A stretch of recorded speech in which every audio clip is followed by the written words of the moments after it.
Hello everyone, welcome to DSR classes. और आज के हम क्लास में पढ़ेंगे that how you can convert a postfix expression into a infix expression, कि आप एक गिवन पोस्ट फिक्स एक्सप्रेशन को इनफिक्स एक्सप्रेशन में कैसे कन्वर्ट कर सकते हैं। इससे पहले हमने कुछ वीडियो देखी थी, इसमें हमने क्या देखा था बेसिकली कि आप एक इनफिक्स को पोस्ट फिक्स में कैसे कन्वर्ट कर सकते हैं। इसमें हम बिल्कुल रिवर्स काम करेंगे कि आपके पास इस समय आपके पास पोस्ट फिक्स गिवन होगी और आपको उस पोस्ट फिक्स को आपको किस में कन्वर्ट करना पड़ेगा, इनफिक्स में कन्वर्ट करना पड़ेगा। सो इस वीडियो में हम उसको कवर करेंगे। तो चलिए स्टार्ट करो। So guys let's start. Suppose करो आपको एक पोस्ट फिक्स एक्सप्रेशन क्या है आपको गिवन है, ठीक है। आपको एक पोस्ट फिक्स एक्सप्रेशन दे दी, A B into C D into E F G power divide minus plus, ठीक है। ये क्या है बेसिकली पोस्ट फिक्स एक्सप्रेशन में मोस्टली आपको पता है क्या होती है एक्सप्रेशन, जिसमें आपके ऑपरेटर्स ऑपरेंड की बात आती है, ठीक है। अब आपको किसको क्वेश्चन आते हैं कि आपको इस पोस्ट फिक्स एक्सप्रेशन को आपको इनफिक्स में करना है, बेसिकली कन्वर्ट करना है। सो इसको कन्वर्ट करने के लिए पहले एक दो बात का ध्यान रखते हैं। देखो, जब आप पोस्ट फिक्स को इनफिक्स में कन्वर्ट करोगे ना, तो आपके लिए जो पैरेंथेसिस है ना, क्या पैरेंथेसिस, ये जो लेफ्ट है ये राइट है, ये आपके लिए मैटर नहीं करते। जब हमने अपने वीडियो में देखा था इनफिक्स टू पोस्ट फिक्स वाले में, उसमें हमारे पैरेंथेसिस मैटर करते थे, लेकिन इसमें पैरेंथेसिस मैटर नहीं करते बिल्कुल भी। सो इसमें हमारा बेसिक जो मेन फोकस होता है वो किस पे होता है, आपके ऑपरेंड्स एंड ऑपरेटर के ऊपर। इसमें आपके पैरेंथेसिस का बेसिक कोई रोल नहीं होता। सो इसको कन्वर्ट करते हैं, ठीक है। इसको कन्वर्ट करके देखते हैं और इसको कैसे करना है, ठीक है। आप स्टार्ट करते हैं। तो इसके लिए मैं क्या करूंगा, एक टेबल बनाऊंगा। क्या बनाऊंगा, एक टेबल बनाऊंगा। सो मैं इसको बेसिकली यूजिंग स्टैक करूंगा। सो मैं टेबल बनाऊंगा, उसमें दो फील्ड्स बनाऊंगा। क्या बनाऊंगा, दो फील्ड्स। पहली फील्ड होगी क्या, पोस्ट फिक्स एक्सप्रेशन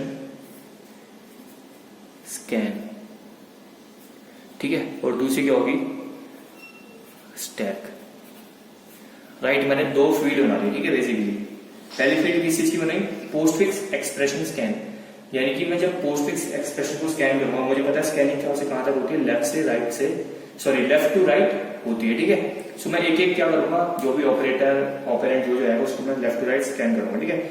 सो मैं एक एक उसको करेक्टर को लिखता रहूंगा और फिर मैं उसको स्टैक में पुश करता रहूंगा। सो देखो कैसे स्टार्ट करना है, कैसे इसको कन्वर्ट करना है। सबसे पहले मैंने क्या बोला कि आपके लिए इसमें पैरेंथेसिस कोई मैटर नहीं करते। सो इस पैरेंथेसिस को काम नहीं है। सबसे पहले क्या आ रहा है आपका, ए आ रहा है, ठीक है। ए आया तो मैंने क्या करा, ए को मैंने स्टैक में कर दिया, पुश कर दिया, स्टैक में पुश कर दिया। सो स्टैक देखो इनिशियली ऐसे होता है ना कुछ, कि ऐसे स्टैक होता है आपका। सो बेसिकली जो टॉप होता है आपका -1 होता है। फिर जब आपको पहला एलिमेंट डालते हो, फिर टॉप यहाँ पे होता है, टॉप 0 पे होता है। फिर आप दूसरा एलिमेंट डालते हो तो टॉप इंक्रीज होता है, यानी कि जैसे आप एलिमेंट डालते हो तो क्या होता है, टॉप आपका इंक्रीज करता रहता है। यानी कि जो एलिमेंट जो सबसे लास्ट में डलता है, वो क्या होता है, बेसिकली टॉप होता है। क्योंकि इस स्टैक में अभी कोई एलिमेंट नहीं था, यानी कि जो मैंने अभी ए को पुश करा वो क्या हो गया, ए इधर आएगा, यानी कि ए के अभी समय टॉप पे है, स्टैक के टॉप पे, ठीक है।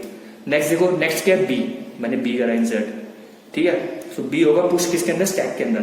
अब बी स्टैक के अंदर पुश होगा तो बी कहां पे आएगा, इधर आएगा ना, बेसिकली ए से ऊपर ही आएगा, क्योंकि लास्ट एलिमेंट कौन सा इंसर्टेड है, बी है ना। पुश कर बी को मैंने पुश करा, सो बी क्या हो गया, टॉप हो गया। सो स्टैक का ऑर्डर क्या होगा, बेसिकली होगा बी कॉमा ए। इसका मतलब ये बता रहा है कि बी टॉप पे, उसके बाद क्या है, ए है, ठीक है। अब देखो, अब आया आपका ऑपरेटर, क्या आया, अभी तक तो आपके ऑपरेंट आ रहे थे, ऑपरेंट को मैंने बेसिकली क्या करा, स्टैक के अंदर पुश कर दिया, ठीक है। अब आगे आपके ऑपरेटर, ऑपरेटर क्या है, वो भी मल्टीप्लाई, ठीक है, मल्टीप्लाई ऑपरेटर है। अब देखो इसका काम क्या होता है, जब भी आपके ऑपरेंट्स, दो ऑपरेंट्स, क्या रखना, दो ऑपरेंट्स के बीच में एक ऑपरेटर आता है, क्या आता है, दो ऑपरेंट्स के बीच में एक ऑपरेटर आता है। सो वो बेसिकली क्या करता है, जो एलिमेंट क्या होता है टॉप वाले से जस्ट नीचे होता है वो, और जो ऑपरेटर है देन वो, मतलब जैसे अगर बी कॉमा ए है तो मैं इसको लिखूंगा ए इंटू बी, यानी कि वो क्या होगा, सिंपल जो ऑपरेटर था वो क्या होगा, दोनों के ऑपरेंट्स के बीच में क्या हो गया, इंसर्ट हो गया। क्या हो गया, दोनों जो ऑपरेंट्स थे उसके बीच में वो ऑपरेटर क्या हो जाएगा, इंसर्ट हो जाएगा, जिससे क्या बन जाए, मेरे पास एक छोटी सी क्या बन जाए, इनफिक्स एक्सप्रेशन बन जाए। सिंपल लॉजिक था। पहले मैंने ए को पुश करा, देन बी को पुश करा, देन आपके पास ऑपरेटर है, ऑपरेटर क्या होगा, उन दोनों ऑपरेंट्स के बीच में क्या हो जाएगा, इंसर्ट हो जाएगा, यानी कि दोनों ऑपरेंट्स के बीच में आ जाएगा। सो सबसे पहले नीचे वाला आएगा, देन उसके बीच में ऑपरेटर, देन टॉप वाला आएगा, ठीक है। सो अभी ऐसा समझ लो कि आपके पास एक स्टैक था, अब उसमें क्या है, ओनली वन ही फील्ड है, यानी कि ओनली वन एलिमेंट है, वो क्या है, ए इंटू बी। ए इंटू बी को आप एक एलिमेंट मान के चलो, ठीक है। अब नेक्स्ट क्या है, पैरेंथेसिस, पैरेंथेसिस का कोई मैटर नहीं है, तो नेक्स्ट क्या है सी। नाउ सी क्या है, ऑपरेंड है, सो सी क्या होगा, बेसिकली पुश हो जाएगा। C comma A into B है, क्योंकि ए इंटू बी मैंने कॉमा करके से लिखा क्योंकि ए इंटू बी इस समय एक ही एलिमेंट है। क्या है, एक ही एलिमेंट है। तो सी टॉप पे आ गया, अगेन सी टॉप पे आया, ठीक है। उसके बाद क्या है, डी भी क्या ऑपरेंड है, भी पुश हो जाएगा। D comma C comma A into B, right. So D भी यहाँ पे आ गया, सपोज करो आ गया। अब उसके बाद क्या है, इंटू, अगेन क्या आपका एक ऑपरेटर आया है, और मैंने आपको बोला था ऑपरेटर आता है तो क्या करता है, आपके टू एलिमेंट्स को, यानी कि जो आपके टॉप मोस्ट टू एलिमेंट्स होते हैं ना, जैसे उस समय तो ए बी खाली दो एलिमेंट्स थे, टॉप मोस्ट की में देखने की जरूरत ही नहीं थी। लेकिन जब भी कोई ऑपरेटर आता है वो क्या करता है, टॉप मोस्ट टू एलिमेंट्स के बीच में क्या होता है, वो ऑपरेटर इंसर्ट हो जाता है। सो अभी टॉप मोस्ट कौन कौन से, डी एंड सी है, डी एंड सी है। सो डी एंड सी के बीच में इनटू ऑपरेटर क्या होगा, इंसर्ट हो जाएगा, यानी कि पहले सी आएगा, देन ऑपरेटर बीच में, देन क्या हो जाएगा, डी आ जाएगा, और कॉमा ए इंटू बी। इसका मतलब ये हुआ कि अब सी इंटू डी ये क्या हो गया, बेसिकली एक यूनिट बन गया, यानी कि एक एलिमेंट बन गया। सो स्टैक इस समय इस कुछ ऐसा हो गया कि पहले ए इंटू बी है, देन सी इंटू डी है, ठीक है। आगे बढ़ते हैं। उसके बाद क्या है, ई आ रहा है, ई आया, ई क्या है, ऑपरेंड, सो उसमें क्या हो जाएगा, पुश हो जाएगा स्टैक के अंदर, राइट। सो ई अगर देखो स्टैक के हिसाब से ई यहाँ पे होगा। ये जो मैं स्टैक बना रहा हूँ ये जस्ट मैं रफली बना रहा हूँ कि आपको एक एक चीज समझ आ जाए स्टैक की, कि मतलब मैं क्या कैसे कब टॉप पे कौन सा जा रहा है। जस्ट मैंने मतलब एक एक्सप्लेनेशन के लिए बनाया ये स्टैक को, मैं रफली बना रहा हूँ, ठीक है। मेन हमारी ये दो फील्ड्स है। ई के बाद क्या है, पैरेंथेसिस का कोई रोल नहीं है। उसके बाद है एफ, एफ भी क्या हो जाएगा, सिंपल पुश हो जाएगा स्टैक के अंदर। एफ कहां पे आ जाएगा, टॉप पे आ जाएगा, ठीक है। उसके बाद क्या आ रहा है, जी आ रहा है, क्या आ रहा है, जी आ रहा है, तो जी भी क्या हो जाएगा, पुश हो जाएगा,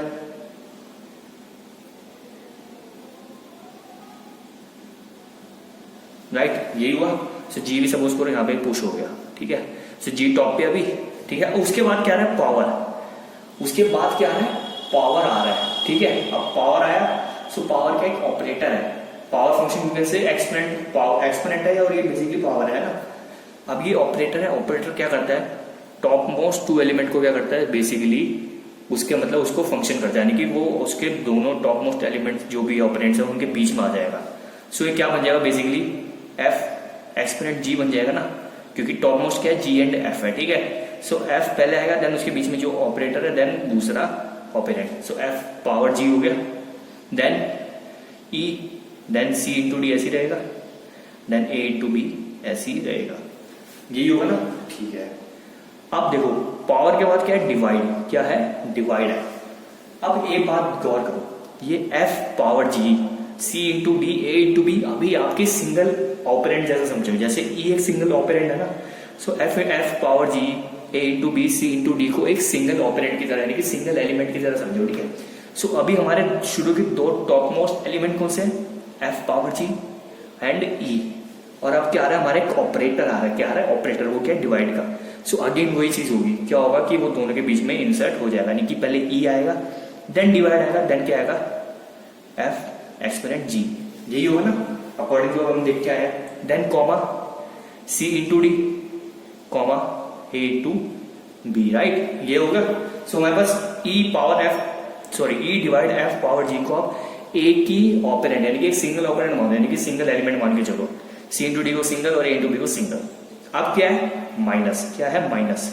अब माइनस है, अब देखो हमारे पास तीन एलिमेंट बचे हैं ना, तीन ही एलिमेंट से ऑपरेंट बचे हैं, एक ये बचा है पूरा, ये टॉप पे है, देन उसके बाद ये, देन सबसे लास्ट में ये। सो एक ऑपरेटर है, तो वो क्या करेगा, टॉप मोस्ट टू एलिमेंट को करेगा, ऑपरेट करेगा, यानी कि दोनों के बीच में आ जाएगा। सो बेसिकली देखा जाए कि सिंगल वो है ऑपरेंट, ये भी सिंगल ऑपरेंट है, तो पहले क्या आएगा, C into D, sorry C into D, then क्या आएगा, माइनस ये, फिर फर्स्ट वाला जो टॉप वाला E divide F power G, comma A into B, ठीक है। यानी कि अब देखो C into D minus E divide F power G, इसको सिंगल ऑपरेंट मान के चलो, ए इंटू बी को एक अलग डिफरेंट ऑपरेंट मान के चलो, यानी कि अब आपका स्टैक में ओनली टू ऑपरेंट्स, और you can say two elements ही बचे हैं, और टॉप मोस्ट में क्या है, ये वाला है। अब एट द लास्ट ऑपरेटर क्या आपका प्लस है, क्या है, प्लस है। तो प्लस है, तो अब देखो टू ही एलिमेंट्स है, तो वो दोनों एलिमेंट्स को क्या कर देगा, ऑपरेट कर देगा। क्या कर देगा, ऑपरेट कर देगा, और वो ऑपरेटर उन दोनों ऑपरेंड्स यानी कि जो दो ऑपरेंड्स हमारे पास बनने रिजल्टेंट उनके बीच में आ जाएगा. सो एट द लास्ट हमें क्या मिलेगा, a इंटू बी पहले मिलेगा, देन जो ऑपरेटर बीच में आएगा, देन क्या मिलेगा, c into D minus E divide f exponent g. ये क्या हो गया, मेरा रिजल्टेंट एक्सप्रेशन हो गई. और आप एक चीज को ध्यान से देखो, ये आपको बेसिकली इनफिक्स एक्सप्रेशन जैसा ही लगा, a into B plus C into D minus C power f divide g, क्योंकि इसमें हर एक ऑपरेटर ऑपरेंड के बीच में आ रहा है. सो ये क्या हुआ, हमारा जो हमारे पास गिवन पोस्ट फिक्स एक्सप्रेशन थी उसको हमने इनफिक्स एक्सप्रेशन में कन्वर्ट कर दिया, और ये क्या हो गया, हमारे रिजल्टेंट इनफिक्स एक्सप्रेशन हो गई, और ये हमारा हो गया postfix to infix conversion. So guys आपको समझ आ गया हो कि आप एक गिवन पोस्ट फिक्स एक्सप्रेशन को एक इनफिक्स एक्सप्रेशन में कैसे कन्वर्ट कर सकते हैं. जस्ट आपको क्या करना है, आपको जो मैंने स्टेप्स बताया उसको आप याद रखो. सो उससे आप किसी भी पोस्ट फिक्स एक्सप्रेशन को किसी भी इनफिक्स एक्सप्रेशन में कन्वर्ट कर सकते हैं. अगर आपको फिर भी कोई डाउट है तो आप पूछ सकते हैं. Till then goodbye, take care.